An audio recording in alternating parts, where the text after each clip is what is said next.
मस्त होंगे और आप सभी की पढ़ाई भी बहुत ही अच्छी चल रही होगी। प्यारे बच्चों, आज का क्लास आप सभी बच्चों के लिए बहुत ही ज्यादा इंपॉर्टेंट है, क्योंकि आज के क्लास में हम लेके आए हैं आपके लिए क्लास 12th फिजिक्स का 50 मोस्ट इंपॉर्टेंट ऑब्जेक्टिव क्वेश्चन। ये सारे प्रश्न आपके बोर्ड परीक्षा के लिए बहुत ही ज्यादा इंपॉर्टेंट है। तो प्यारे बच्चों, आज के क्लास को आप सभी बिल्कुल ध्यान से देखिएगा और आज के क्लास में दिए जाने वाले इस 50 ऑब्जेक्टिव को आप लोग अच्छे से याद भी करते चलिएगा। ओके जी, चलिए फिर क्लास को स्टार्ट करते हैं। सारे बच्चे हमारे साथ चैट सेक्शन में आंसर को लगाते भी चलिएगा, जिससे कि ये सारा प्रश्न आपको क्लास में ही अच्छे से याद हो जाए। चलिए फिर क्लास को स्टार्ट करते हैं बच्चा पार्टी। सारे बच्चे हमारे साथ चैट सेक्शन में आंसर को लगाते चलिएगा।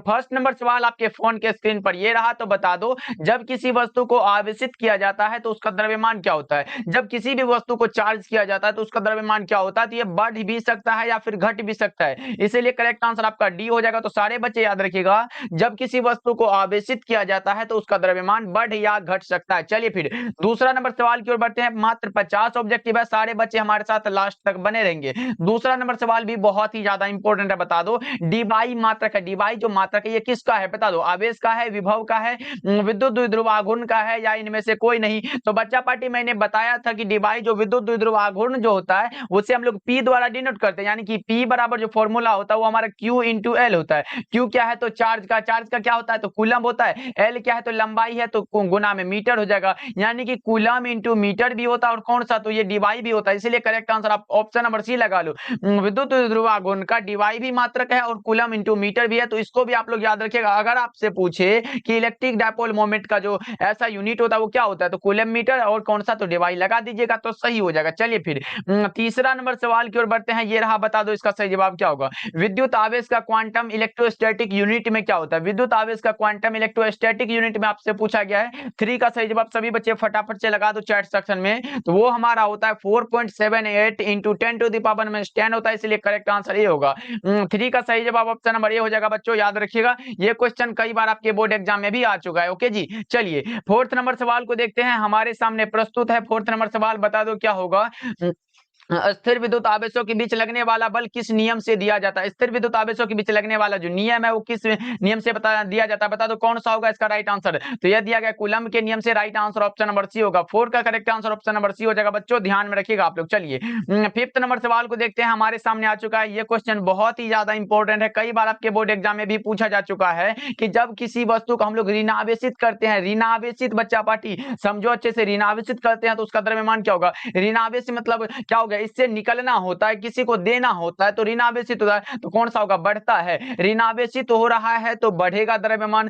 अगर धनावेशित होता तो घटता लगाते, लेकिन अगर ऋणावेशित हो रहा है तो ये क्या होगा? तो बढ़ेगा। Right answer option number B हो जाएगा। 5 का करेक्ट आंसर बी सही है। ओके, चलिए 6 नंबर सवाल को देखते हैं, हमारे सामने लगाते चलो आंसर को। देखो ये क्या कर रहा है, 6 नंबर सवाल देखिए बहुत ही ज्यादा इंपॉर्टेंट है। बता दो बच्चा पार्टी इसका राइट आंसर क्या होगा? एक समानांतर प्लेट संधारित्र की प्लेटों के बीच अभ्रक की एक पतली प्लेट को रख देने पर उसकी धारिता क्या होती है? ये सीधे रूप से बढ़ती है। बच्चों ऑप्शन नंबर ए सही जवाब है। 6 का correct answer option number A होगा। तो सारे बच्चे ध्यान में रखिएगा। चलिए अगले प्रश्न को देखते हैं।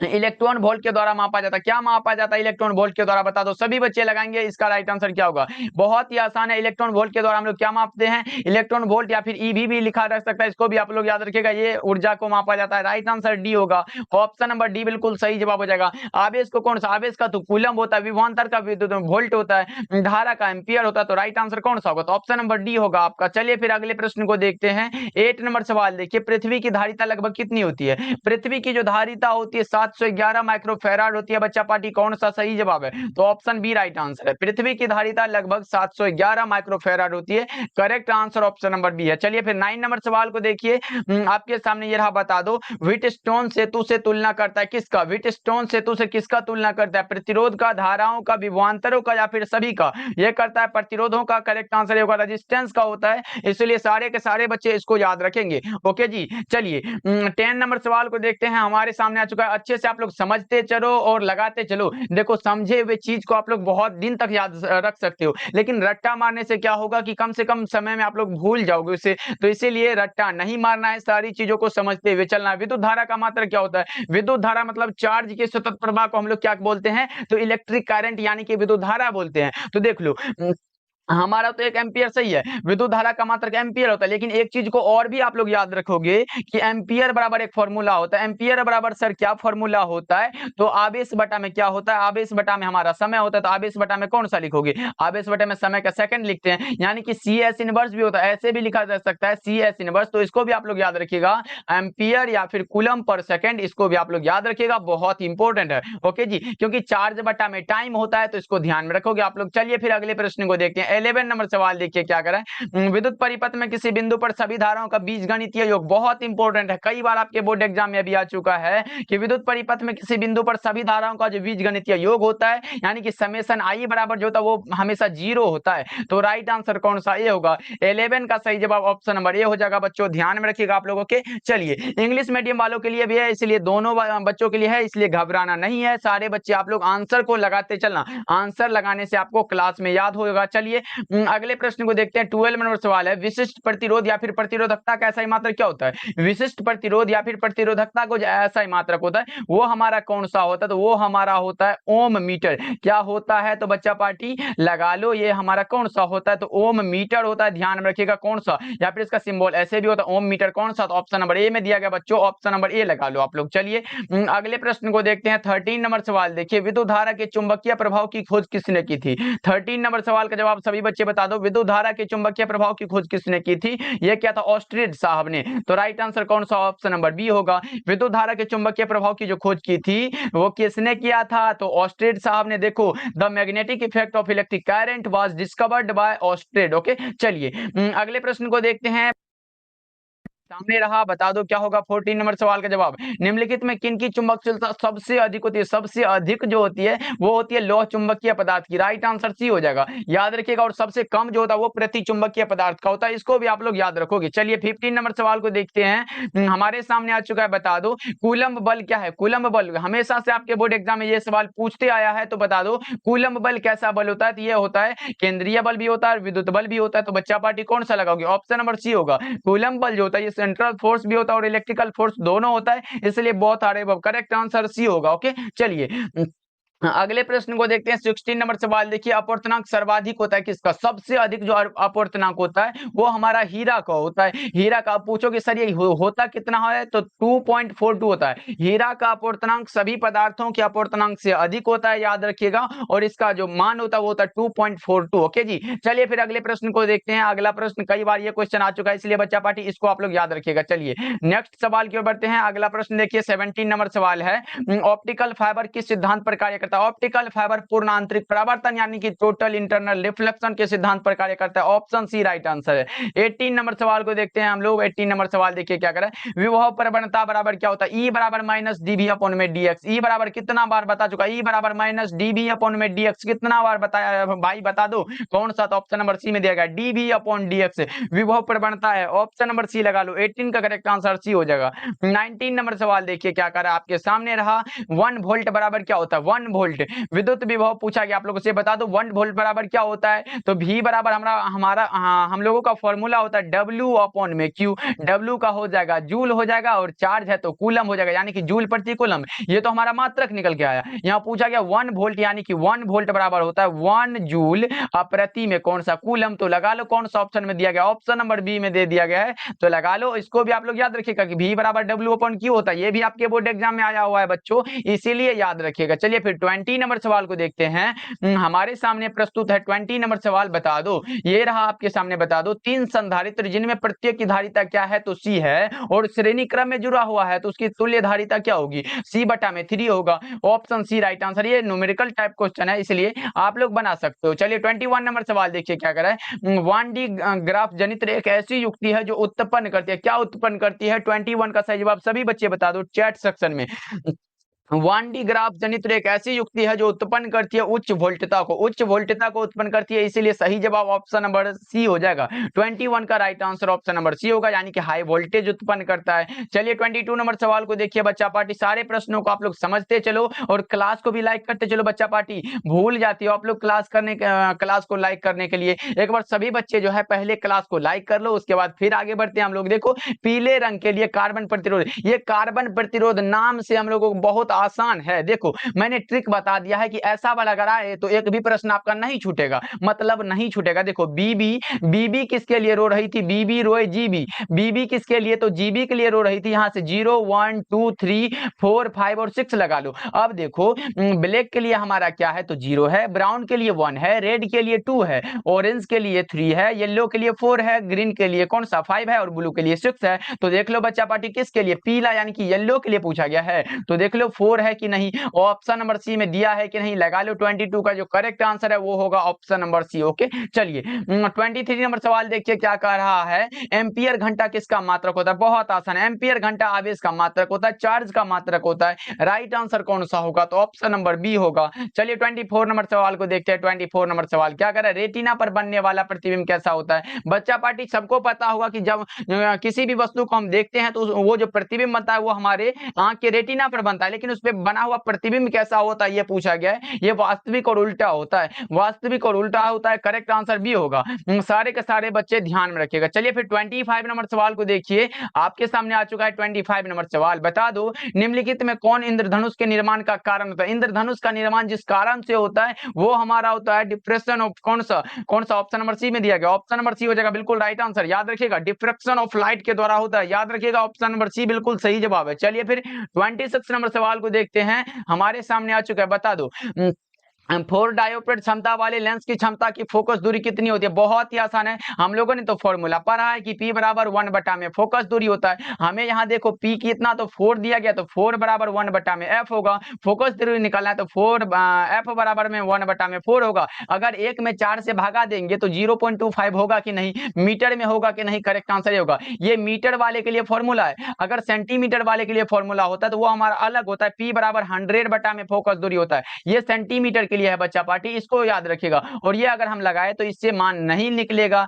इसलिए मीटर वाले से निकला, इसलिए ऑप्शन नंबर ए सही जवाब हो जाएगा। चलिए 27 नंबर सवाल देखिए, नाभिक में न्यूट्रॉनों की संख्या क्या होती है। न्यूट्रॉनों की संख्या यानी कि न्यूट्रॉनों की संख्या बराबर फॉर्मूला निकालना है तो A माइनस जेड होता है, A माइनस जेड होता है। तो करेक्ट आंसर कौन सा होगा, ऑप्शन नंबर बी होगा। ए क्या है तो द्रव्यमान संख्या है और जेड क्या है तो परमाणु संख्या है। तो सभी बच्चे को पता होगा ऑप्शन नंबर बी आपका सही जवाब है। चलिए फिर अगले प्रश्न को देखते हैं। अगला प्रश्न यानी कि n बराबर a माइनस जेड होता है। चलिए 28 नंबर सवाल देखिए, लेंज का नियम किसके संरक्षण के सिद्धांत का परिणाम है। लेंज का नियम ऊर्जा, कितना बार बताया हूं, लेंज का नियम ऊर्जा संरक्षण के सिद्धांत पर आधारित होता है। राइट आंसर सी होगा। चलिए फिर 29 नंबर सवाल को देखते हैं, हमारे सामने आ चुका है, एक समान चुंबकीय क्षेत्र में विक्षेपण में किया गया कार्य क्या होता है। W बराबर mb1 minus cos theta, formula है ऑप्शन सी लगा लो। W बराबर mb1 माइनस कौन सा, तो कोस थीटा होता है। राइट आंसर सी होगा। चलिए फिर 30 नंबर सवाल को देखते हैं, हमारे सामने आ चुका है, वायु के लिए परावैद्युत सामर्थ्य का सही मात्रक क्या होता है। पहले तो आपको पता होना चाहिए कि परावैद्युत सामर्थ्य का जो मात्रक होता है वो क्या होता है, वोल्ट प्रति मीटर होता है बच्चा पार्टी। अगर इसका मान पूछे आपसे तो मान कितना होता है, 3 गुना 10 पावर 6 होता है। राइट आंसर ए होगा। तो सारे बच्चे क्या करोगे, याद रखोगे। और इसका मात्रक देखो वोल्ट पर मीटर दे दिया गया। चलिए फिर 31 नंबर सवाल को देखते हैं, हमारे सामने आ चुका है, दाता अपद्रव्य परमाणुओं की संयोजकता कितनी होती है। दाता अपद्रव्य परमाणुओं की संयोजकता जो होती है वो 5 होती है। राइट आंसर सी होगा। चलिए फिर 32 नंबर सवाल को देखते हैं, हमारे सामने आ चुका है, बता दो मूल गेट के लिए निम्नलिखित में कौन सा सही है। मूल गेट यानी कि बेसिक गेट आपसे पूछा गया। देखो यहाँ बेसिक गेट जैसे ही पूछा, ये हमारा होता है एंड होता है और नोट होता है, बस इतना होता है। इसी से हमारा सारा गेट बनता है, एंड से हमारा नेंड बन जाता है, और से हमारा नोड बन जाता है, इसी से सारा गेट बनता है। इसलिए करेक्ट आंसर ए होगा, एंड और नोट होगा। ऑप्शन नंबर ए करेक्ट है। चलिए फिर 33 नंबर सवाल देखिए, क्षीणता को मापने के लिए निम्नलिखित में कौन सा मात्रक सही है। क्षीणता को मापने के लिए डेसिबल का यूज होता है, सही जवाब ए होगा। चलिए फिर 34 नंबर सवाल देखिए बच्चा पार्टी, ये रहा, बता दो मॉड्यूलन कितने प्रकार का होता है। मॉड्यूलन हमारा 3 प्रकार का होता है। आप पूछोगे सर कौन कौन होता है, वो बता देते तो बहुत अच्छा होता है। तो मॉड्यूलन हमारा 3 प्रकार का, एक होता है आयाम मॉड्यूलन, दूसरा होता है आवृत्ति मॉड्यूलन और तीसरा होता है कला मॉड्यूलन। बस 3 हुआ कि नहीं, ऑप्शन नंबर बी लगा लो आप लोग। चलिए फिर 35 नंबर सवाल को देखिए, आपके सामने ये रहा, बता दो निम्न में कौन सी युक्ति सूचना संकेत को समतुल्य विद्युतीय संकेत में परिवर्तित करती है। बहुत ही आसान है, निम्न में कौन सी युक्ति संकेत है जो समतुल्य विद्युतीय संकेत को परिवर्तित करती है, किस में, तो विद्युतीय संकेत में। बता दो क्या होगा 35 का राइट आंसर, तो यह हमारा कौन सा होगा, ट्रांसड्यूसर होता है। ऑप्शन सी राइट आंसर है। चलिए फिर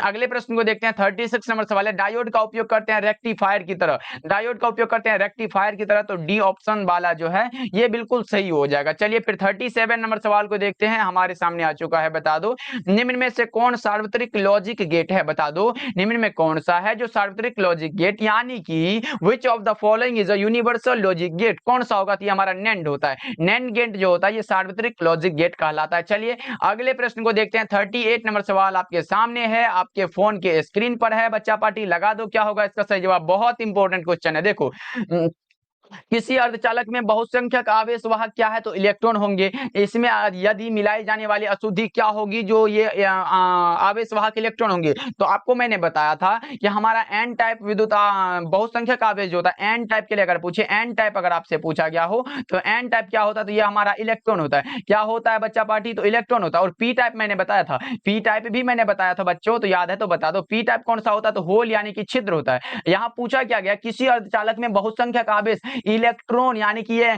कंफर्म कर दिया गया कि यह एन टाइप ही होगा। अब मैंने बताया था कि एन टाइप में मिलाया गया जो अपद्रव्य होता है वो कौन सा होता है। पहले तो एक होता है पी टाइप में मिलाने वाला, पी टाइप में पंच संयोजक नहीं त्रिसंयोजक, यानी कि ट्राइवैलेंट को मिलाते हैं। पी टाइप के लिए कौन सा त्रिसंयोजक मिलाते हैं, पी टाइप में त्रिसंयोजक को मिलाते हैं। और एन टाइप में क्या मिलाते हैं, तो पंच संयोजक मिलाते हैं। बच्चों अच्छे से समझ लो, बहुत इंपॉर्टेंट है, इससे घुमा फिरा के प्रश्न आते हैं आपके बोर्ड एग्जाम में। देखो पी टाइप में त्रिसंयोजक को मिलाते हैं और एन टाइप में किसमें, तो पंच संयोजक को मिलाते हैं। अब देख लो यहाँ एन टाइप में पूछा गया है, तो एन टाइप में कौन सा पंच संयोजी मिलाएंगे कि नहीं बच्चा पार्टी, ऑप्शन नंबर डी लगा लो आप लोग, बिल्कुल सही जवाब है। अच्छे से समझ लो, देखो यहाँ पे समझा भी दिया गया है। एन टाइप हमारा इलेक्ट्रॉन होता है, पी टाइप होल होता है। और यहाँ इलेक्ट्रॉन यानी कि इलेक्ट्रॉन के बारे में पूछा गया, एन टाइप के बारे में पूछा, तो एन टाइप में क्या, तो पंच संयोजक को मिलाते हैं। राइट आंसर डी हो जाएगा बच्चों, याद रखिएगा आप लोग। चलिए 39 नंबर सवाल को देखते हैं, हमारे सामने आ चुका है। अर्धचालक में विद्युत चालकता का क्या कारण होता है, ये इलेक्ट्रॉन क्षेत्र और होल इलेक्ट्रॉन दोनों होता है, इसलिए करेक्ट आंसर सी होगा। इसमें दोनों होता है, इसलिए सारे बच्चे याद रखिएगा। जैसे पी टाइप में पूछे तो इलेक्ट्रॉन हम होल नहीं बोल सकते, होता दोनों है, लेकिन ज्यादा जो होता है वो होल होता है। जैसे एन टाइप में पूछे तो इलेक्ट्रॉन लगाते हैं, जो कि दोनों होता है, लेकिन हम लोग इलेक्ट्रॉन ज्यादा होता है इसलिए इलेक्ट्रॉन लगाते हैं। ओके जी, चलिए 40 नंबर सवाल की ओर बढ़ते हैं। ये रहा आपके सामने, बता दो किसी परमाणु का नाभिक किससे बना होता है, प्रोटॉन और न्यूट्रॉन से। किसी परमाणु का नाभिक प्रोटॉन और न्यूट्रॉन से बना होता है, करेक्ट आंसर डी होगा आपका। चलिए 41 नंबर सवाल को देखिए आपके सामने, ये रहा, बता दो परमाणु के नाभिक में अवश्य रहेगा, अवश्य कौन सा रहेगा, प्रोटॉन रहेगा। परमाणु के नाभिक में अवश्य रहता है प्रोटॉन, याद रखोगे आप लोग। चलिए 42 नंबर सवाल को देखते हैं। द्रव्यमान ऊर्जा के समतुल्य है, सही संबंध कौन सा है, तो E बराबर फॉर्मूला होता है mc²। E बराबर mc² कहाँ है, तो ऑप्शन नंबर सी में दिया गया। घुमा फिरा के उल्टा के दिया है, कोई बात नहीं, लेकिन लगाएंगे वही। चलिए फिर अगले प्रश्न को देखते हैं। 43 नंबर सवाल है, क्या कह रहा है, उत्सर्जित फोटो इलेक्ट्रॉन की ऊर्जा किस पर निर्भर करती है, तो प्रकाश के तरंग दैर्ध्य पर, ऑप्शन बी आपका सही जवाब है। चलिए फिर 44 नंबर सवाल आपके सामने, ये रहा, बता दो प्रकाश से संबंधित सभी घटनाओं की व्याख्या के लिए कौन आवश्यक है। प्रकाश से संबंधित सभी घटनाओं की व्याख्या के लिए जो आवश्यक होता है वो तरंग सिद्धांत भी आवश्यक है और क्वांटम सिद्धांत भी आवश्यक है, इसलिए सही जवाब ऑप्शन नंबर सी होगा, ए एंड बी बोथ हो जाएगा। ओके, चलिए 45 नंबर सवाल को देखते हैं, हमारे सामने आ चुका है। प्लांक नियतांक का ऐसा मात्रक क्या होता है, प्लांक कांस्टेंट का ऐसा यूनिट आपसे पूछा गया है। पहले तो आपको पता होगा कि प्लांक कांस्टेंट होता है क्या है, तो बता दो 45 का राइट आंसर सबसे पहले कौन से बच्चे लगाओगे। देखो बच्चा पार्टी, हम लोगों ने एक फॉर्मूला को पढ़ा है कि H बराबर H क्या है, तो प्लांक नियतांक है।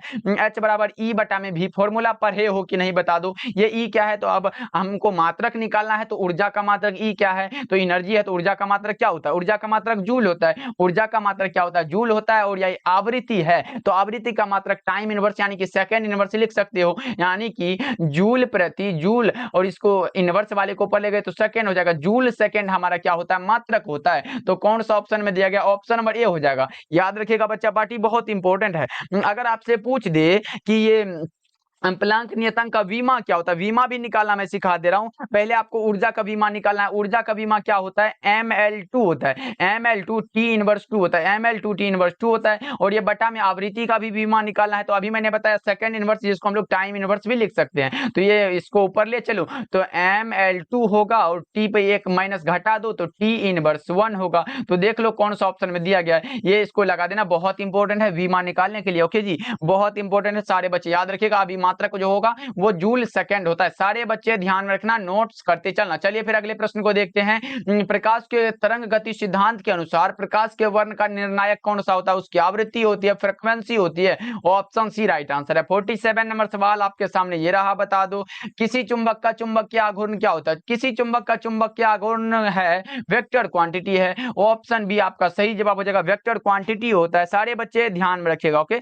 चलिए अगले प्रश्न को देखते हैं। अगला प्रश्न देखिए आपके सामने ये रहा, तो बता दो इसका सही जवाब क्या होगा। 48 नंबर सवाल है, परावैद्युत सामर्थ्य। लो जी बच्चा पार्टी बता दो, ये बहुत इंपॉर्टेंट है। मैंने वहां पूछा गया था कि वायु का परावैद्युत सामर्थ्य कितना होता है, तो आप लोगों ने लगाया था 3 गुना 10⁻6 लगाया था कि नहीं? और इसका मात्रक भी मैंने वहां बगल में बता दिया था कि वोल्ट प्रति मीटर या फिर वोल्ट मीटर इनवर्स ऐसे होता है। तो कौन सा होगा? तो ऑप्शन नंबर सी में दिया गया है। इस मात्रक को आप लोग मत भूलना, बहुत इंपॉर्टेंट है। चलिए अगले प्रश्न को देखते हैं। 49 नंबर सवाल देखिए, किसी पदार्थ का परावैद्युत नियतांक हमेशा अधिक होता है। किससे अधिक होता है? 1 से। किसी पदार्थ का परावैद्युत नियतांक हमेशा 1 से अधिक होता है। राइट आंसर सी होगा। चलिए 50 नंबर सवाल को देखते हैं, हमारे सामने आ चुका है। किसी संधारित्र की धारिता का मात्रक क्या होता है? किसी संधारित्र की धारिता का मात्रक जो होता है वो हमारा कौन सा होता है? फैराड होता है। किसी संधारित्र की धारिता का मात्रक फैराड सही है, सी हो जाएगा बिल्कुल राइट आंसर। सारे बच्चे याद रखिएगा। ओके जी, चलिए आज का क्लास आपको कैसा लगा कमेंट करके बताना, और आज के क्लास को सारे के सारे बच्चे लाइक कर दीजिएगा, और चैनल पे पहली बार जुड़ रहे हो तो सब्सक्राइब करके ऑल नोटिफिकेशन पे सेट कर लीजिएगा, जिससे कि जब भी क्लास अपलोड होगा तो नोटिफिकेशन आपके फोन तक जाएगा और आप हमारे साथ जुड़ पाओगे। इसलिए सारे बच्चे सब्सक्राइब जरूर करना। मिलते हैं फिर अगले क्लास में।